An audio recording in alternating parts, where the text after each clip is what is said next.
Welcome to our YouTube channel Invest Money. दोस्तों ये fund आप स्क्रीन पर देख रहे हैं, ये है टाटा का स्मॉल कैप फंड। लेकिन अगर हम फंड के एनुअल रिटर्न की बात करते हैं ऑल टाइम की, तो फंड में रिटर्न है CAGR 26.74% का।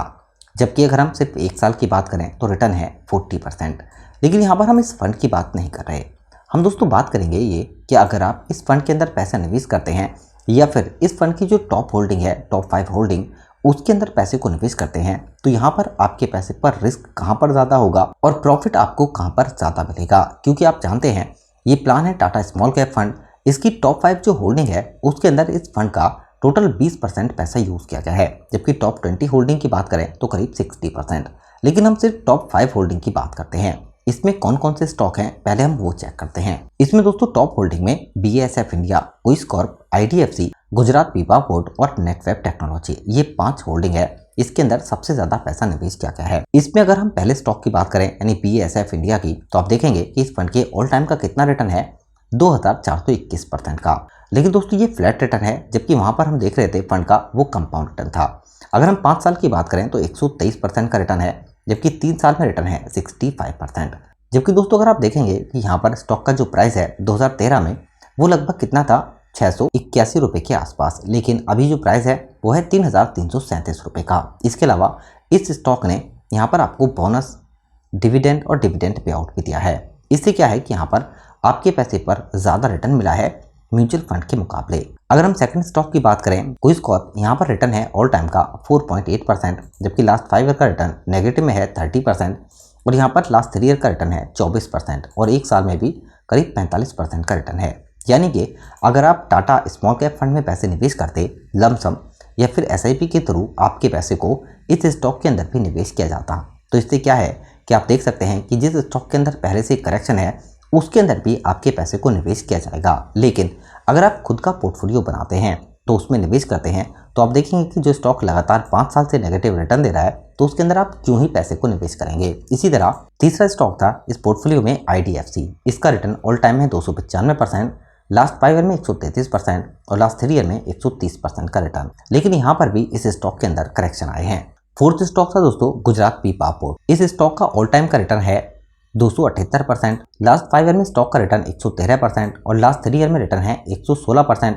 जबकि अगर हम एक महीने की बात करें तो 5% का रिटर्न है, जबकि एक वीक में 7.5% का रिटर्न। अभी आप देखेंगे कि यहाँ पर करेक्शन बहुत शार्प एक देखने के लिए मिला था। 7 मार्च के बाद एक करेक्शन आया था शार्प, आप देखेंगे जो प्राइस था उसके अंदर एक बड़ा करेक्शन देखने के लिए मिला था, लेकिन उसके बाद एक शानदार रिकवरी भी देखी गई है। इसी तरह दोस्तों फिफ्थ स्टॉक टॉप होल्डिंग में था नेटवेब टेक्नोलॉजी। अगर हम इस स्टॉक की बात करें तो ऑल टाइम का रिटर्न 69% है, लास्ट 5 ईयर में स्टॉक ने 69% का रिटर्न, 3 ईयर में और 1 ईयर में भी काफ़ी अच्छा रिटर्न है, क्योंकि फंड अभी जल्दी में आया है। लेकिन एक महीने के अंदर अभी फंड का रिटर्न नेगेटिव में है। लेकिन आपने देखा दोस्तों इस टॉप 5 होल्डिंग में 5 स्टॉकों में सिर्फ एक स्टॉक नेगेटिव में था, बल्कि 4 स्टॉक पॉजिटिव में। लेकिन अगर आप खुद पैसे निवेश करते हैं यानी म्यूचुअल फंड्स के थ्रू, तो दोस्तों क्या होगा कि यहाँ पर आपके पैसे को एक स्टॉक में निवेश नहीं किया जाएगा, बल्कि बहुत सारे स्टॉक, यानी कि इस पोर्टफोलियो में है 51 स्टॉक, उनमें पैसे को निवेश किया जाएगा। लेकिन अगर आप खुद अपने 10 बेस्ट स्टॉक बनाते हैं और आपका टारगेट है 20, 25 या 40 हज़ार रुपये निवेश करने का, तो अलग अलग परसेंटेज के हिसाब से आप उन स्टॉकों के अंदर निवेश कर सकते हैं।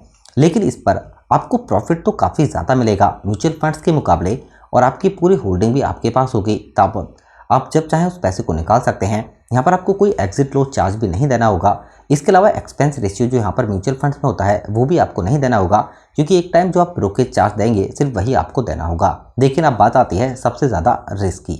आप जानते हैं म्यूचुअल फंड्स के अंदर पोर्टफोलियो के तहत पैसे को निवेश किया जाएगा तो रिस्क कम हो जाएगा। लेकिन अगर आप अपने पैसे को डायरेक्ट म्यूचुअल फंड्स में निवेश करेंगे तो उसमें आपकी कुछ उलझन बढ़ जाएंगी। पहला, आपको डेली बेसिस पर स्टॉक को ट्रैक करना होगा, पोर्टफोलियो को मैनेज करना होगा। अगर आपको दिखता है कि इस कंपनी के अंदर कोई बड़ा करेक्शन आया है तो यहाँ पर उससे अपने पैसे को निकालना होगा। जैसे आपने देखा होगा, एक एग्जाम्पल के साथ हम मानते हैं पेटीएम शेयर। आपने देखा होगा इस शेयर का प्राइस 1-1.5 साल पहले या 2 साल पहले 1600-1700 रुपये था, जो कि आज की डेट में घटकर 400-450 रुपये तक आ चुका था। तो इससे समझ आती है कि अगर आप ऐसे स्टॉक पिक कर लेते हैं जिसके अंदर करेक्शन एक शार्प देखने के लिए मिल रहा है लगातार कुछ साल से, तो उसके अंदर आपको लॉस लेना पड़ेगा और अपने पैसे को एग्जिट करना होगा। तो दोस्तों यहाँ पर आपको ये समझना होगा कि आप कितना रिस्क ले सकते हैं, कैसे आपको निवेश करना है, आप स्टॉक मार्केट की कितनी नॉलेज ले सकते हैं, ये सारी चीज़ आपको देखनी होगी, तभी आप पैसे को निवेश कर सकते हैं, चाहे से वो म्यूचुअल फंड्स की बात हो या फिर स्टॉक मार्केट की। लेकिन ये वीडियो आपके एजुकेशन पर्पज़ के लिए है। अगर आप निवेश करते हैं तो आप अपने जोखिम को खुद से ज़रूर चेक कर लें। इस वीडियो से रिलेटेड कोई क्वेश्चन होता है तो आप ज़रूर बताइए। अपने फ्रेंड्स के साथ वीडियो को शेयर करें और चैनल को भी सब्सक्राइब ज़रूर कर लें। Thank you for watching.